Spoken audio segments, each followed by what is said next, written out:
the notion of a half-life is useful if we're dealing with increments of time that are multiples of a half-life. For example, when time equals 0, we have 100% of our substance.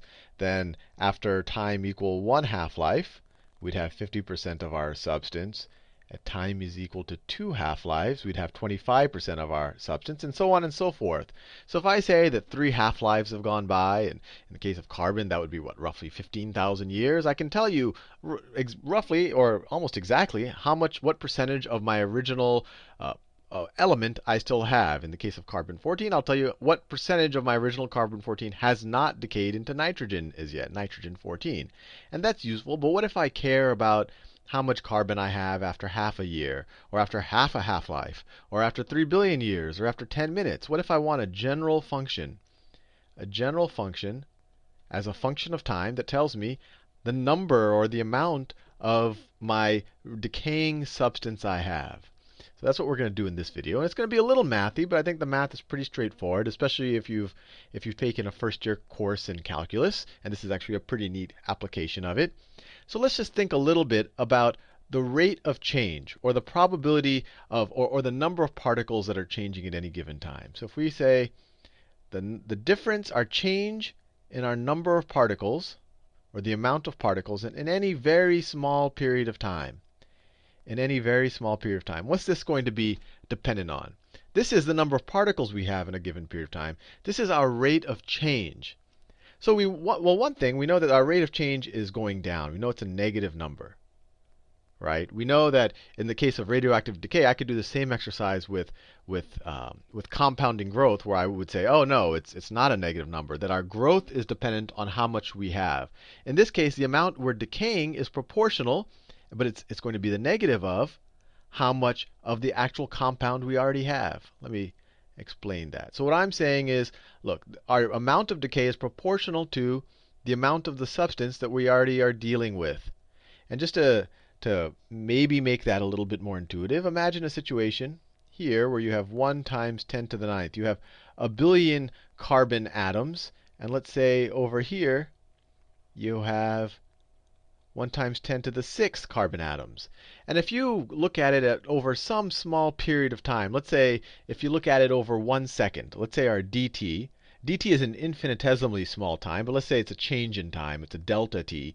And let's say over 1 second, you observe that this sample had, I don't know, let's say you saw 1,000 carbon particles. You really wouldn't see that with carbon-14, but this is just for the sake of our intuition. Let's say over 1 second you saw 1,000 carbon particles per second here.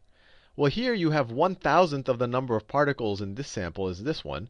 So for every 1,000 particles you saw decaying here, you would really expect to see 1 carbon particle per second here, just because you have a smaller amount. Now, I don't know what the actual constant is, but we know that no matter what substance we're talking about, this constant is dependent on the substance.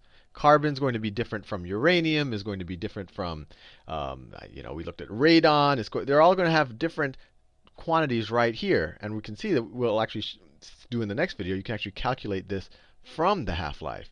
But the rate of change is always going to be dependent on the number of particles you have, right? We saw that here with half-life. When you have half the number of particles, you lose half as much. Right? Here, if we started with 100 particles here, we went to 50 particles, and we went to 25. When you start with 50 in a period of time, you lose 25. When you start with 100, you lose 50. So clearly the amount you lose is dependent on the amount you started with, right? Over any fraction of time. And here it's a very small fraction.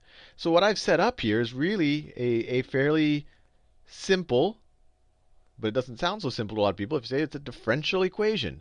We can actually solve this using pretty straightforward techniques. We just have to, this is actually a separation of variables problem. And so what can we do? Let's divide both sides by n. So if we want to get all the n's on this side and all the t stuff on the other side. So if we have 1 over n dn over dt is equal to minus lambda. I just divided both sides of this by n. And then I can multiply both sides of this by dt, and I get 1 over n dn is equal to minus lambda dt. Now I can take the integral of both sides of this equation. Take the integral, and what do I get? What's the antiderivative? I'm taking the indefinite integral or the antiderivative. What's the antiderivative of 1 over n? Well, that's the natural log. The natural log of n plus some constant. Plus some constant. I'll just do that in blue. Plus some constant. And then that equals, what's the antiderivative of just some constant? Well, it's just that constant times the derivative, the variable we're taking the antiderivative with respect to. So minus lambda times t plus some constant. These are different constants, but they're arbitrary. So if we want, we can just subtract that constant from that constant and put them all on one side, and then we just get another constant. So this boils down to our solution to our differential equation is the natural log of n is equal to minus lambda t plus some other constant. I'll call it C3. Doesn't matter. And now if we want to just make this a function of n in terms of t, let's take both of these, or take e to the power of both sides of this. You can view that as kind of the inverse natural log. So e to the power of ln of n, that's ln of n is just saying what power do you raise e to get to n. So if you raise e to that power, you get n. So I'm just raising both sides of this equation. I'm raising e to both sides of this equation. So this e to the ln of n is just n, and that is equal to e to the minus lambda t plus c3. And now this can be rewritten as n is equal to e to the minus lambda t times e to the c3. And now once again, this is an arbitrary constant, so we can just rename that as, I don't know, let me rename it as C4. C4. So our solution to our differential equation, n as a function of t, is equal to our C4 constant, C4 e to the minus lambda t. Now let's say even better. Let's say at n equals 0.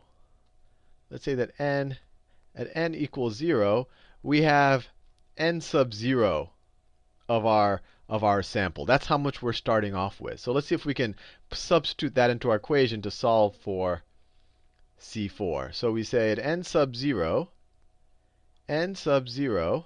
is equal to, let's put 0 in here. So let's see, that's is equal to n sub naught, and that's equal to C4 times e to the minus lambda times 0. Well, minus anything times 0 is 0, so it's e to the 0. So that's just 1. So C4 is equal to n naught, our starting amount for the sample. So we've actually got an expression. We have the number of particles, or the amount as a function of t, is equal to the amount that we start off with at time is equal to 0 times e to the minus lambda times time. And we just have to be careful that we're always using the time constant when we solve for the different coefficients. So this seems all abstract.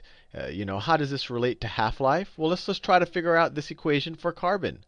This will be true for anything where we have radioactive decay. If we actually had a plus sign here, it'd be radioactive. It would be exponential growth as well. We know that carbon, C14, has a 5,700 year half-life. So the way you could think about it is if at time equals 0 you start off with t, at time equals 0, so time equals 0, t equals, let me write that down. If at n of 0 is equal to, and we could write 100 there if we want. Actually, why don't we do that? If n of 0, we start off with 100. And then at n of 5,700 years, so we're going to take t to be in years. You just have to be consistent with your units. How much will we have left? We'll have 50 left. We could have written x and x over 2 here, and it would all have worked out in the end. So let's see. Let's apply that to this equation and try to solve this for a lambda. So we know n of 0 is equal to 100. So we immediately know that we can write this equation as n of t is equal to 100 e to the minus lambda t, at least in this circumstance. in this circumstance, right? And we also know that n of 5,700, so that means n of 5,700, that is equal to, we just said, that's 1 half-life away. So we have half as much of our compound left. That's equal to 50, which is equal to this to the 5,700th power times lambda. So it's equal to 100 times e to the minus lambda times 5,700. And now we just solve for lambda. Then we'll have a general equation for how much carbon we have at any given moment in time. So if you divide both sides of this by 100, what do we get? We get 0.5. We have 1 half. 1 half is equal to e to the, let me just write, minus 5,700 lambda. And we can take the natural log of both sides. So then we get, let me just scroll down a bit. Natural log of 1 half is equal to, the natural log of this is just minus 5,700 lambda. To solve for lambda, you get lambda is equal to the natural log of 1 half over minus 5,700. So let me see what that is. Let's see what that is. So 0.5 natural log is that divided by minus 5,700. 5,700 negative is equal to 1.2 times 10 to the negative 4. It's equal to 1.21 times 10 to the minus 4. So there you have it. We figured out our lambda. So the general equation for how much carbon-14 we can expect at any moment in time t, where t is in years, is n of t is equal to the amount of carbon we start off with times e to the minus lambda. E minus lambda is 1.21 times 10 to the minus 4 times t in years. So now if you say after half a year, you just plug it in, and you have to tell me how much you started off with, and then I can tell you how much you have after half a year, or after a billion years, or after a gazillion years. And we'll do a lot more of these problems in the next video.